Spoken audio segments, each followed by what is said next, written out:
Hi, this is Jared Rogers from Beyond Accountancy. Welcome back to our YouTube channel. Today I'm going to talk about the possible benefits to you of catching up on super before the end of June 2024. So to start with, superannuation is both good and bad. It's a great tax structure, no doubt about that. But the system has a lot of problems: high fees, corruption, and your investment is at risk from the markets and risk from government interference. Only a financial planner can advise you whether or not to add to super, so please bear in mind this is information, but not advice. So when is super useful to you? Well, there are two situations. One is if you're saving for retirement, and two is if you're saving for your first home. Compulsory super can be only used for retirement, whereas voluntary super that we're talking about today can either be used for retirement or for your first Australian home. So that's where super is useful. If you're not saving for either of these goals, I don't think super is the structure for you. So why not just save money in a bank account? It's simpler, there's less fees, you're out of the system. The short answer is tax breaks. The government incentivizes super savings by giving you a tax break, and that's what makes super a better way to save than personal savings. So what are the tax breaks? Well, there are different brackets in Australian tax law, 5 different rates of personal tax and 2 different rates of super tax. So it can be confusing. But to break it down for you, if you're in the 2 low brackets, there's not much advantage of adding to super and claiming a tax deduction. If you're earning above $45,000, that's where the tax breaks are for pre-tax contributions. So to summarize, when is super useful? Well, if your savings goals line up with the super rules. So if you're saving for a first home or retirement and you're in a high enough tax bracket for super to be worthwhile, then you should consider topping up your super. And otherwise, I can't see any reason why you would. Let's look at some special cases before I get to the bulk of the video. And that is if you're earning under $45,000, earning just over that bracket, or if you're saving for a first home. So under $45,000, as you saw on the table, there's little to no tax benefit of pre-tax super contributions, but there are other types of super contributions. The government co-contribution lets low-income workers add $1,000 to super, and the government will pay 50%, so up to $500. And a spouse contribution allows your spouse to add to your super, so the high-income spouse adds to the super of the low-income spouse, and there's an 18% tax rebate. There are terms and conditions for both, which I won't be covering in this video, so do your own research on that. If you earn just over $45,000, bear in mind that super contributions will reduce your income, but it's only really beneficial to reduce your income to $45,000, not below $45,000. So say you earn $50,000 and you add $10,000 to super, you've brought your income to $40,000. That's good, but you've only saved a significant amount of tax on the first $5,000. The last $5,000, you're only saving 6%. So in that case, you might consider, if you are earning $50,000 and you want to maximize your tax position, only adding 5 of the 10,000 to super. And for first home buyers, you need to be aware that only some of your voluntary super can be released when you're ready to buy. That is, there are limits on the voluntary super contributions that can be used for a first home, 15,000 a year and 50,000 across a lifetime. So if your goal is to save for a first home but not to save for retirement, please be aware of those limits. So how much can I add to super? The rest of this video will apply to you if you are in one of these 4 brackets here in yellow, and if you're saving for retirement or a first home. So the formula is pretty simple. There's a basic cap every year. It's currently 27,500. You might have heard it's gone up to 30,000. That's not until the 2025 financial year. So for this year, it's 27.5. You've got to subtract the amounts of super that have gone in year to date, and then you've got to add what's called the carry forward cap, or the catch-up cap, as it's colloquially called. So moving to the second part of the equation, how do I work out my year-to-date super contributions? Well, there are a few ways. You can check your super fund history, that's the most accurate. But you can also check MyGov because your super fund should be reporting the contributions to the ATO and they should be on MyGov. One way you wouldn't check your super history is to use your payslip. Your payslip shows that you've earned super, but not that your employer's paid it. There's often a timing difference and that can throw out your calculations.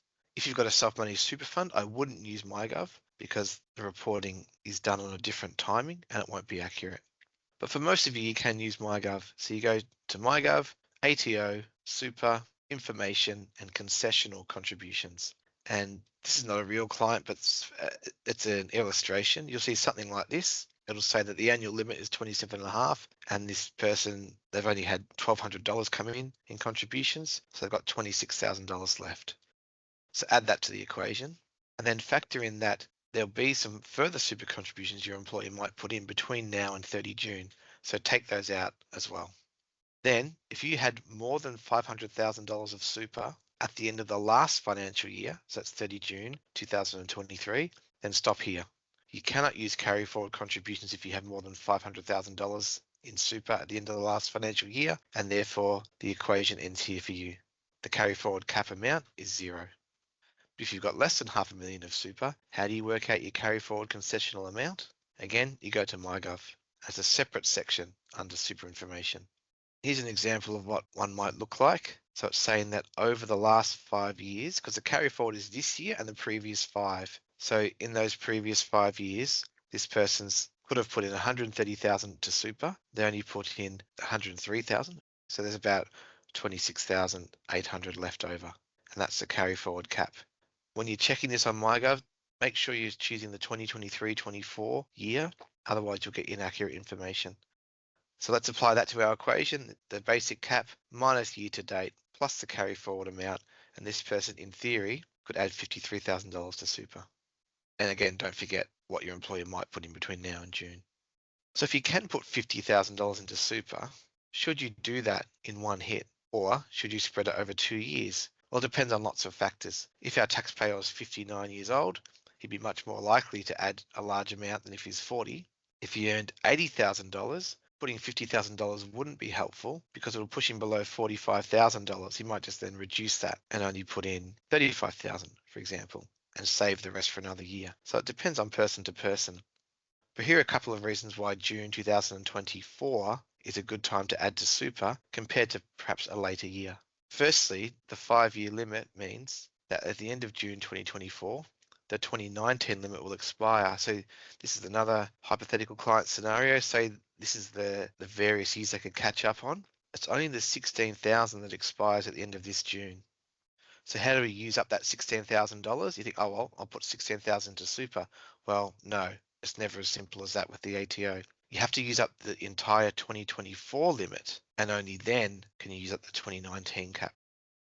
So let me put some numbers on it because I find that's more concrete and easy to understand. So in this scenario, the limit was 27 and a half, $10,000 has gone in. That leaves 17,500 remaining for this year. The amount that's about to expire from that previous table is 16,740. So our hypothetical taxpayer will need to add $34,000 to super this year to use up this year's limit and stop 2019 from expiring. And then 12 months from now, he'd need to look at it again to stop 2020 from expiring, etc., etc. But that would be the kind of contribution that would stop the caps expiring. Would you max out such a large amount of super? Again, you need to be pretty confident that that's a good investment move. You need to be either close to age 60 or have plenty of surplus money to invest. Another good reason that now is a good time versus next year is the changes to the tax rates. The middle tax bracket is changing. The rate is going to drop by 2.5%. So the benefit of super in this year is 19.5%. It's only 17 next year. So it's slightly better to top up super in 2024 than 2025 if you're in the middle tax bracket. Also, the fourth bracket, the tax rate isn't changing, but the tax rate will kick in at a higher amount. So if you're earning between $120,000 and $135,000 in this financial year, you're going to save 24% tax. But if you're earning between $120,000 and $135,000 next year, you're only saving 17% tax. So if you're in that narrow range, this is a better year to add to super than next year. Finally, what are the practical steps? What do you actually have to do to get the money in super and, crucially, get the tax break that you're trying to achieve? It's relatively simple. Pay the money and do the paperwork. In terms of paying the money, find out when your super fund stops accepting contributions. You'd be surprised how early that is. It won't be Friday the 28th of June. It'll be a few days, maybe even a week before that, depending how helpful or unhelpful your fund is. Find out your payment details from the super fund and then just pay the money to them in time for their cutoff date. In terms of doing the paperwork, you're required to do a form called a notice of intent to claim a tax deduction. Some super funds have a helpful online form you can do, so you can submit the form and get acknowledged pretty quickly. For others, you need to use the ATO's paper form. which is more of a hassle. But don't forget to do the notice of intent form. You must do it before you lodge your next tax return. You must do it before you close your super fund. You must do it before you convert your super fund from an accumulation account to a pension account. It's a really important form, and my recommendation is that you send the form in to the super fund as soon as they've received the money. So how do you take action on this? Well, you might be able to work that out from the equation I've given you, and that's fantastic. You can deal with your super fund on how to make the contribution. But if you need help working out the limits and the options and the tax implications, we can help with that. You need to reach out pretty soon because the cutoff date for your super fund is coming very soon.